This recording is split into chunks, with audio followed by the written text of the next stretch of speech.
जय श्री कृष्ण मित्रों, हम बात करेंगे भक्त हरिदास की, जो मुसलमान कुल में जन्म लेने के बाद भी कृष्ण के परम भक्त थे। शांतिपुर के समीप फुलिया नामक गांव में एक छोटी सी झोपड़ी बनाकर श्री हरिदास जी रहते थे। वे हमेशा हरि के नाम का सुमिरन में अपना समय बिताते थे। उस समय चारों ओर विधर्मियों का साम्राज्य था।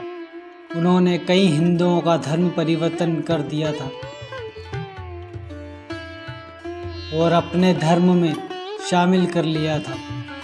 चारों ओर अत्याचार का बोलबाला था। ऐसे लोगों को भक्त हरिदास कांटे की तरह चुभने लगे। हिंदू देवताओं के प्रति उनकी भक्ति देखकर गोराई काजी को ईर्ष्या होने लगी। उसने उस समय के राजा मुलकपति से श्री हरिदास की शिकायत कर दी और भक्त हरिदास को काफिर बताते हुए कहने लगा कि हे बादशाह, हरिदास एक मुसलमान कुल में पैदा हुआ है और दिन रात हिंदू देवताओं का भजन सुमिरन करता है। ऐसे तो हमारे इस्लाम को मानने वाले लोग भी हिंदू देवताओं को पूजने लगेंगे। मुसलमान होने के बाद भी वह अल्लाह के बजाय हिंदू देवताओं का गुणगान करता है। इसलिए हे बादशाह, मैं गोराई काजी आपसे निवेदन करता हूँ कि ऐसे काफिर को सख्त से सख्त सज़ा दी जाए, ताकि आगे चलकर कोई भी मुसलमान हिंदू धर्म में जाने की ना सोचे। बादशाह गोराई काजी की बातें सुनकर तत्काल श्री हरिदास को गिरफ्तार करने का आदेश जारी करते हैं। बादशाह के सैनिक कुछ ही समय में भक्त हरिदास को पकड़कर दरबार में प्रस्तुत कर देते हैं। बादशाह मुलकपति भक्त हरिदास के तेज को देखकर हैरान रह गए। सिंह की भांति वे राज दरबार में खड़े थे। राज दरबार में खड़े होकर भी श्री हरिदास ने अपना हरि नाम जाप नहीं छोड़ा। वे निरंतर हरि नाम का जाप करने लगे। भक्त हरिदास निर्भय थे, उन्हें किसी का डर नहीं था। हरिदास की निर्भयता देखकर बादशाह मुलकपति ने उन्हें बैठने के लिए उचित आसन प्रदान किया। फिर बादशाह ने कहा, हरिदास, तुम्हें देखकर मुझे दंड देने की इच्छा नहीं हो रही, क्योंकि तुम्हारा जन्म एक मुसलमान कुल में हुआ है। अल्लाह के करम से ही तुम्हें इस कुल में जन्म मिला है, तो फिर तुम काफिरों की तरह अपना जीवन क्यों जी रहे हो? क्या तुम नहीं जानते ऐसा करने पर तुम्हें नर्क भोगना होगा? कुरान शरीफ के अनुसार चलने पर ही हर मुसलमान को मुक्ति मिल सकती है। हम चाहते हैं कि तुम कुरान शरीफ को स्वीकार करो और बंद करो यह हरि नाम लेना। तुम दंड से बच जाओगे। तुम तौबा बोलकर अपनी गलती मान लो और कलमा पढ़कर मोहम्मद साहब की शरण में जाओ। अल्लाह तुम्हारे सभी गुनाहों को माफ़ कर देगा। तब भक्त हरिदास कहते हैं कि हे बादशाह, जो जहाँ विश्वास रखता है उसकी गति भी उसी के अनुसार होती है। अगर मैं मृत्यु के भय से या मोक्ष के प्रलोभन से हरि नाम का जाप बंद कर दूं, तब मुझे नर्क भोगना पड़ेगा। मैंने कभी किसी को नहीं कहा कि तुम अपने धर्म के हिसाब से भक्ति करो। जिसका जहाँ विश्वास हो उसे वहीं उसका परमेश्वर मिल जाता है।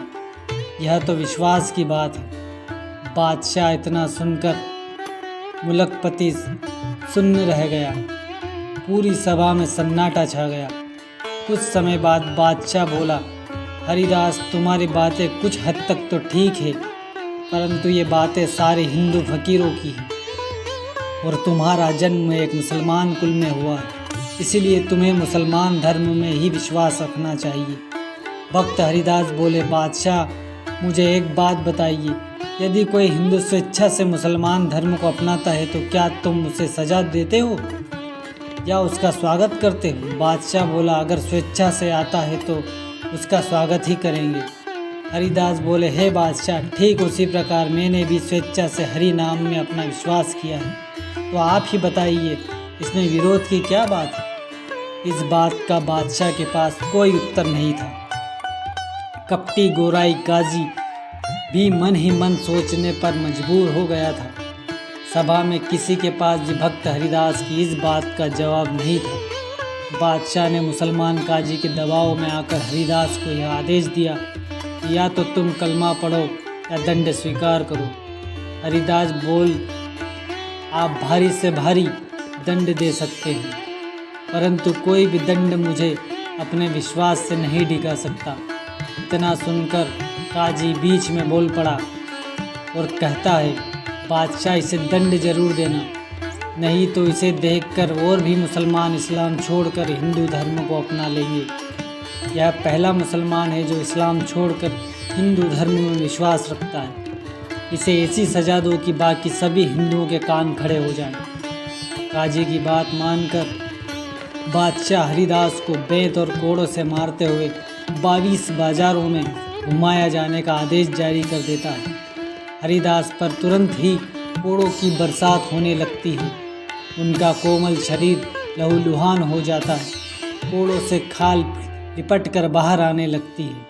सभी देखने वाले लोग रोने लगे, परंतु हरिदास के मुख पर वही हरि नाम का जाप था। 22 बाजारों में घुमाने के बाद हरिदास जी का शरीर खून से लथपथ हो गया, परंतु फिर भी उनके प्राण नहीं निकले। कोड़े मारने वाले भी हैरान थे कि 2-4 कोड़ों में ही लोग मर जाते हैं, परंतु इनका कैसा शरीर है, अभी तक जीवित है। हरिदास जी अब अचेत हो चुके थे। मरा हुआ समझकर जल्लादों ने उन्हें गंगा में फेंक दिया। मुसलमानों का कहना था कि यदि इसे ज़मीन में दफनाया तो यह जन्नत चला जाएगा। गंगा नदी में जैसे ही श्री हरिदास को फेंका तो गंगा के स्पर्श मात्र से ही हरिदास को चेतना आ जाती है। उनके शरीर में प्राणों का संचार होने लगता है और नदी के प्रवाह से वे किनारे की तरफ आ जाते हैं। जब लोगों को पता चलता है कि भक्त हरिदास जीवित हैं, तो सभी उनसे मिलने के लिए, उनके दर्शन करने के लिए उनके पास एकत्रित हो जाते हैं। उन्हें जीवित देखकर गोराई काजी और बादशाह दोनों ही हैरान हो जाते हैं और कहते हैं कि लगता है इस हमसे कोई अपराध हो गया है। अपनी गलती की क्षमा मांगने स्वयं बादशाह श्री हरिदास के सामने जाते हैं और अपनी गलती की क्षमा मांगते हुए कहते हैं कि हे देवता, आप जिसका भी नाम जाप कर सकते हैं। अब आपको कोई कुछ नहीं कहेगा, आप हमें क्षमा करें। बादशाह की बात सुनकर स्वयं श्री हरिदास कहते हैं कि इसमें तुम्हारी कोई गलती नहीं है, यह तो मेरे ही कुछ जन्मों के पाप थे जो इस बहाने समाप्त हो गए। बिना हरि की मर्जी के यहाँ कुछ नहीं होता। तुमने जो कुछ भी किया है सब उसी की मर्जी थी।